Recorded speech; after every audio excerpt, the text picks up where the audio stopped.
માતા મિત્રો, ગાય ગામડું ને ખેતીની વાત કરતા હોય તો અહીંયા આપણે હું આવી આવ્યો છું અમરેલીના ઈશ્વરિયા ગામમાં અને પટેલ આઈસીસ બોલા. આ છોકરો એવો મગજવાળો માણસ છે કે પોતાની 25 વીઘા જમીન છે, અહીંયા બાજુમાં એનું ઘર છે અને શેરડી વાવે પણ મણના હિસાબે ન વેચે. કેવી રીતે શેરડી વેચે 100 ગ્રામ ગ્લાસ કરીને આવું બતાવો. હા, તમારું નામ શું છે ભાઈ? મનીષભાઈ મારું નામ. ફોન નંબર 70-966-13,000 પૂરા.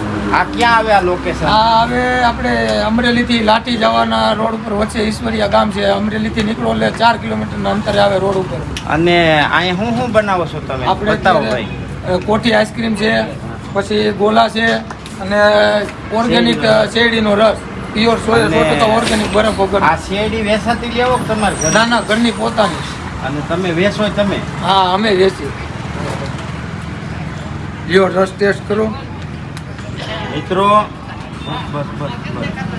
જો ઘણા ખેડૂત શેરડી વાવે પણ પછી શેરડી વેચવાના પ્લાન કરે, નીડમાં મોકલે, ઘરમાં મોકલે, ખાંડમાં મોકલે.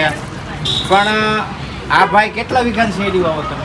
1 વીઘાની શેરડી હોય અમારે આખું વર્ષ વેચે. તો 1 વીઘાની શેરડીમાંથી આવે કેટલી થતી છે અંદાજે? આમ અંદાજે 1 વીઘાની અમારે ત્રણ તો 6-7 લાખની સરેરાશ. હવે 1 વીઘાની ઊંધા પડી જાય ને તો 7 લાખની ઉપર ન થાય, પણ 7 લાખની એટલે થાય છે કે આ 100 ગ્રામમાં વેચાય શેરડીનો રસ. એટલે પણ ખેડૂતોના દીકરાઓએ આવું કરવું જોઈએ. પોતાની વસ્તુ છે ને એનું મૂલ્યવર્ધન કરવું જોઈએ, પોતાની વસ્તુની કિંમત વધારવી જોઈએ, પોતાની વસ્તુનું માર્કેટમાં માર્કેટિંગ કરવું જોઈએ.